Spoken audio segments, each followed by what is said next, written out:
Alhamdulillah Rabbil Alameen wassalatu wassalam ala mula nabiyya ba'da Sayyidina Muhammad bin Abdullahi sallallahu alayhi wa sallam wa ala alihi wa ala ashabihi wa man salaka tariqahum ila an taquma sa'a. Assalamu alaikum wa rahmatullahi wa barakatuh. As usual, as always, and as deserving, we thank Allah subhanahu wa ta'ala, our Lord. We express our deepest gratitude to Him for being our Lord and for all of His favors that He has showered, He is showering, and He continues to shower on all of us. There is no way we can ever measure or relate our gratitude to Allah subhanahu wa ta'ala's favors upon us. There's no way our gratitude can ever measure up to Allah's favors upon us. He told us so. وَإِن تَعُودُوا نِعْمَةَ اللَّهِ لَا تُحْصُوهَا. We can never, because all the favors Allah subhanahu wa ta'ala have done for us in the past, we cannot thank Him enough for that. Before you talk about the one He's doing now, before you talk about the one He's going to do later, we can never. In fact, one favor alone, I don't think it's possible for us to ever be able to thank Him enough for them, unless we are not retrospective and are not conscious of the greatness and the expediency of all the favors He has given us. I'm able to open my mouth to talk out of His favors. I'm able to see out of His favors. So many things, you're able to watch me and hear me out of His favors. If He removes only one at all, our life becomes something else. So we thank our Lord, we thank Allah subhanahu wa ta'ala, and we ask for His choicest blessings and salutations of peace on the soul of the leader of mankind, Mustafa Muhammad sallallahu alayhi wa sallam, the best of Allah's creation, the messenger that Allah sent to culminate His messengership, and who delivered the message beautifully and comprehensively, that His Lord testified to it, and even mankind testified to it. And then we ask Allah subhanahu wa ta'ala to keep all of us strong on the path of truth, and to keep us on this Islam. And we welcome you to another edition of Deen Affairs, wherein we are still in the month of Ramadan, and we still want to continue from the theme that we started before, which is navigating away from the focus on hunger and thirst, but more rather on other great aspect of the Ramadan fast. Today, we want to look at something that is known about Islam generally, which is also well positioned in the month of Ramadan, and that is the spirit of communalism, togetherness, brotherhood. One of the distinguishing features of our faith, of Al-Islam, is that even though we are going to account before Allah subhanahu wa ta'ala judgment individually, but in this world, almost all the things we do in Islam, we have been commanded to do it communally, to do it in community, to do it together. So look at, for example, Salah. Every Muslim male must go to the masjid to pray in Jama'ah. That's when he fulfills the obligations, or rather, one of the obligations of Salah. Look at fasting too. So forgetting fasting, you can fast on your time. But Ramadan, you fast it all over the world at the same time. Look at Hajj. All of us go to Hajj. Not that you can just go. No, all of us go here at the same time. Is that clear? So, we also want to let us realize that Ramadan has also come to teach us. And therefore, every one of us should prepare as Ramadan is going, and should use your spirit of communalism to judge how far you are progressing on your Ramadan. In other words, we're trying to say that none of us are supposed to be engaged in individualism in the month of Ramadan, because part of the objective of Ramadan, part of the objective of At-Taqwa that we have mentioned before, is to be as beneficial and to be benevolent as you can to all of the creations of Allah subhanahu wa ta'ala, whether they are Muslims or they are kuffar. In Islam, many people do not understand this. Many non-Muslims do not understand this. They do not know that in Islam, while the greatest of our love is to be displayed, is to be shared with our fellow believers, and that's reasonable. We are not apologizing for that. That's reasonable. But Islam has not prevented. Nay, it has actually commanded the Muslims to also show kindness to all of the creation of Allah subhanahu wa ta'ala. For example, our Prophet mentioned, he said, Iriyamu mon fil ardi, yaramukum mon fil sama. Show mercy, show kindness to all of Allah's creations on earth, so that He, Allah, who is in the heaven, will show mercy and kindness to you. Is it only Muslims that populate the world? No. Unfortunately, because number one, the world has misunderstood this aspect of Islam, and the Muslims themselves, many of them, because of their overall general ignorance that has pervaded them, they also think that it is part of Islam not to hate the unbelievers and to be working for their downfall. Who told you that? Who taught you that? That's not Islam. Forget what has become prevalent in our world now, where many Muslims appear to be engaging in, I wouldn't say many Muslims, where some Muslims who have become loud appear to be engaged in violence against their fellow human beings. And like we have said before, one of the reasons why you cannot you cannot connect that to Islam is that these people also do this against Muslims. They kill Muslims in Ramadan and the rest. So that's why there is this confusion where people think that Islam is particular or focused on Muslims alone. No, Islam expects us to also be good to our fellow human beings, even if they are not Muslims. When somebody is not a Muslim, it's not your problem.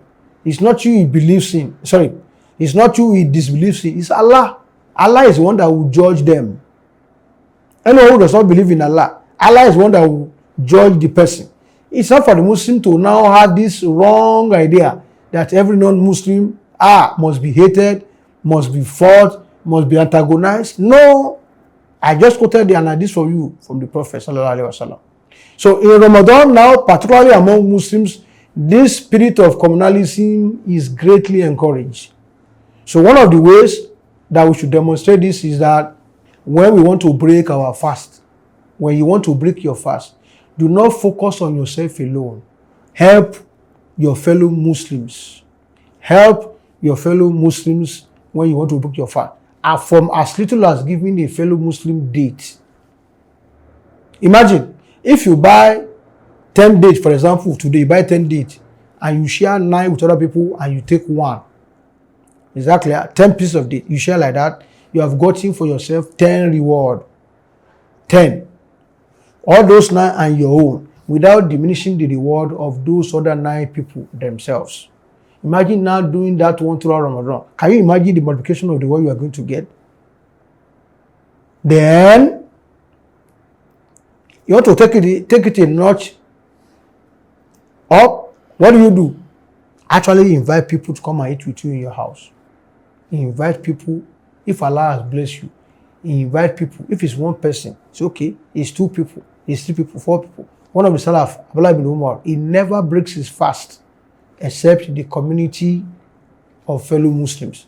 And he usually invites Muslims that are not well to do, those who actually need it. It's not good enough if you're a rich man and every night you're organizing iftar, people come and book with you. And who are you inviting? You're inviting rich men like yourself. It's not good enough. That's like a full drum fetching water inside another full drum. It's still good though, because you invited people, but it's better done. It's more appreciative and meaningful when you invite people who are less privileged, who don't have the means to do so. Can you imagine the reward you are going to get? Can you imagine it? This is the spirit of communalism that Islam teaches and commands that we should embrace. And in the month of Ramadan, this community is on full display. The first example I've given us is the example of what? Of feeding. After all, the major thing we do in Ramadan is to fast. And therefore, once we fast, we want to break the fast, we have to feed. Use it as a means to be close to Allah subhanahu wa ta'ala and to confirm and uphold the spirit of communalism that is in Ramadan. The same thing with the Salah. That's why some of the ulama have actually said that it is better you observe Taraweeh in Jama'ah to continue that spirit of communalism. Sorry, the spirit of community, to do it in a communal way. In that way, you are able to marry, you rejoice, and you interact with your fellow Muslims. And if there are places, for example, like in Palestine, where they are suffering, if Allah has given you, see in whatever way you can help them. If Allah has not given you enough to send to people in Palestine, there are many Muslim bodies, agencies who accept donations from Muslims to go and use it to cook and prepare food for people of Palestine who are suffering under the burden, under the destructive genocidal weight of Israel atrocities. Contribute if you have.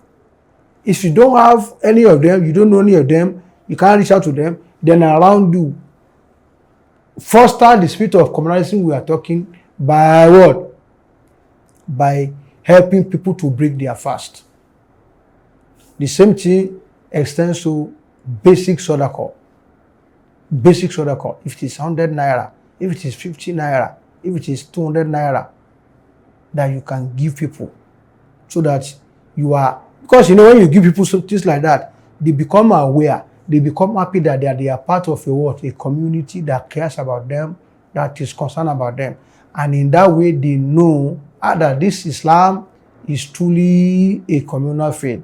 I remember one of the things that Americans and the British, they always say about Islam when they're talking about Ramadan, is that Ramadan has a great, these are not Muslims. Ramadan has what? A great lesson for humanity in terms of communalism. That's because in Ramadan, everybody will always try to come together to do all of this. Is that clear? The same thing with the Zakatul Fitri that people pay at the end of Ramadan. Allah made it compulsory on all believers, male and female, free and slave, young and old, everybody, except he who does not have on that day of Eid. And the one that does not have means that he is entitled to collect. He is entitled to receive from those who have. If Allah has blessed you and you have like that, share the best Allah has given you with the Muslim community.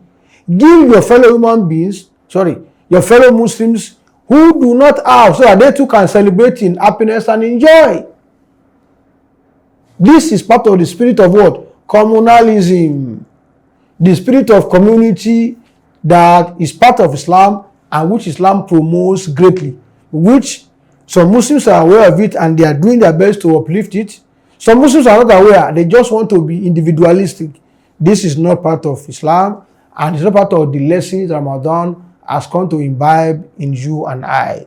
And that's why on that day, you remove the quantity we have been told to remove and you give to your fellow Muslims who do not have. Zakatul Fitri is only to be given to Muslims, not non-Muslims. And Zakatul Fitri is meant to be paid only by Muslims, not by non-Muslims. Is that clear? Still in the spirit of what? Communism.